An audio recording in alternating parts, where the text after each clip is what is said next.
Passenger Terminal Expo, I am joined by Daan van Dijk, the innovator for Rotterdam, the Hague Airport. Thank you so much, Daan, for joining me today. Welcome. Thank you. So would you please just introduce yourself to our audience, please?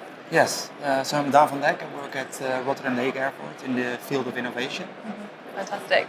And so what does your role mean for Rotterdam Hague Airport?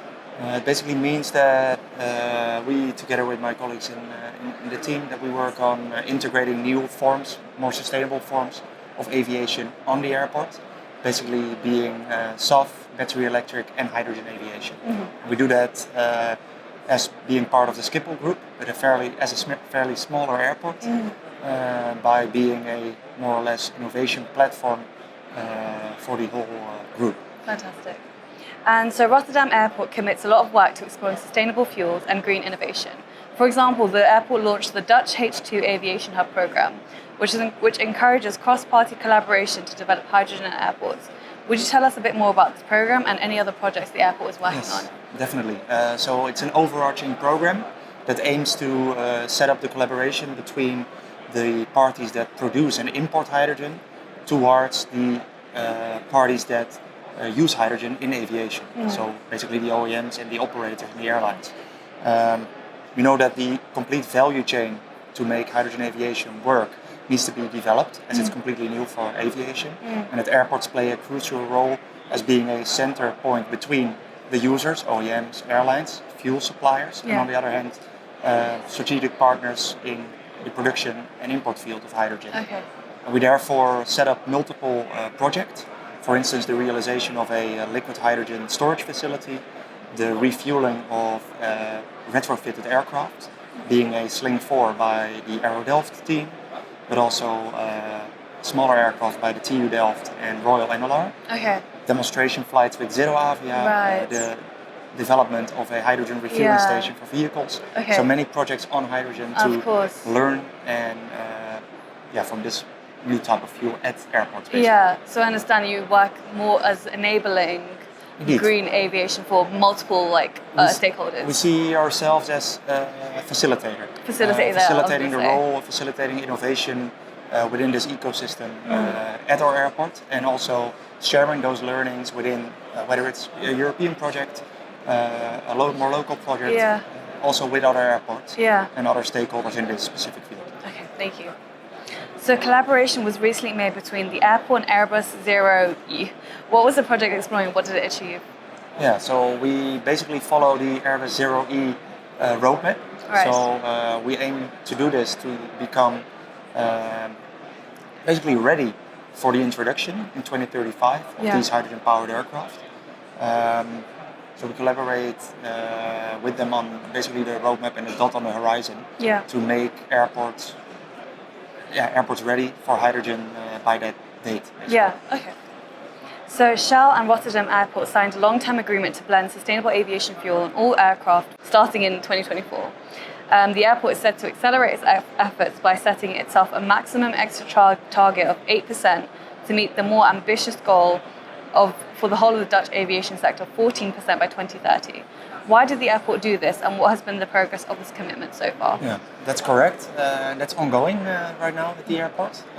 So we do a lot on hydrogen, but we know that the short-term solution is, of course, not hydrogen, and also not battery electric, so SAF.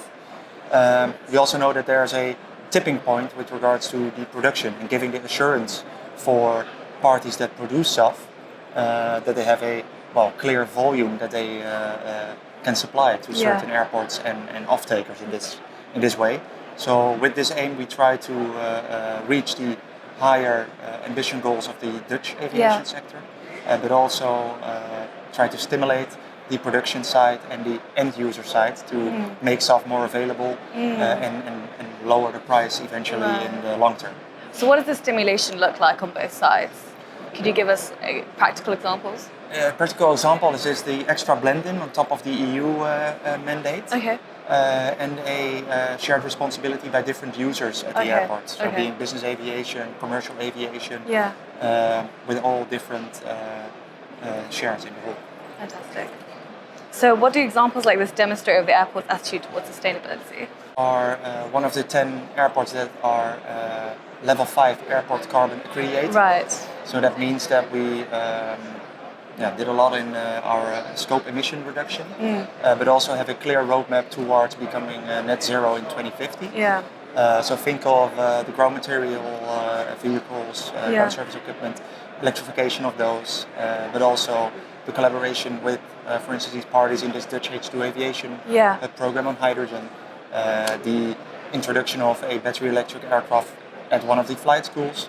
So a real diverse portfolio of different projects, but all with the aim to, at one side, lower our own emissions that we have under our own control at the airport, versus lowering the emissions of the aviation activities. And being an enabler for them. And being an enabler indeed for not only our airport, but within these projects also for a wider range within Europe, for instance. It's a team commitment.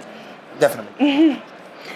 So what obstacles do you think airports face in trying to implement SAF and hydrogen and these newer fuels? With regards to hydrogen, it's basically the knowledge gap. So as a completely new fuel, we lack the knowledge as an airport operator. Right. So many of the knowledge, the procedures, the operations, the infrastructure is all based on Jet A1 or kerosene. Okay. That has been for years. Right. So I would say one of the hurdles is the knowledge gap on hydrogen. Yeah. And the lack of value change for aviation on the specific subject. And with regards to SAF, it's basically the price and production facility. So on one hand, the higher price, and who's going to pay for this extra SAF, whether it's 1% or 14%. Yeah. But also the production capacity, which is still limited. I understood. So why are these fuels so expensive to implement, and are they financially sustainable for airports in the long term? I personally believe that in the long term, yes. Okay. As we would see economies of scales with regards to production. Yeah. What you see now is that we definitely have not overcome this tipping point and still going towards this tipping point. And therefore investments and bold moves or subsidies are needed within the industry still. But I'm sure, and I'm committed to that, our team is committed to that, that we can work towards the economical viability of these fuels. Understood. And so what do governments and authorities need to do to support aviation's transition to net zero? I think one important thing is to keep investing in these innovation programs, these horizon programs, together within the European Union, to stimulate the development of, for instance, hydrogen-powered aviation, SAF production facilities, thereby kickstarting a movement, subsidizing a part of the cost to make the first movers go over the tipping point and allow them to work on these subjects. So I would encourage to still stimulate this development and then even in a wider range, not only in Europe even, but go broader than that. Okay. And as my final question to you, are there any sustainability technologies or innovations that have caught your eye recently, and if so, why? Definitely, and I would say that it's Zero Avia, it's Conscious Aerospace, H2Fly, Hard Aerospace, but also Airbus Zero E. So all these either big OEMs or startups that invest in the new powertrain technologies, sustainable and greener propulsion systems that eventually bring the aircraft to the airport, and that basically set us up with the need to adapt and change the airport infrastructure. So that caught my eye, and I'm fascinated by the amount of people that work on these projects and the positivism I see within it. That's very sweet. All right, thank you so much, Daan. No worries.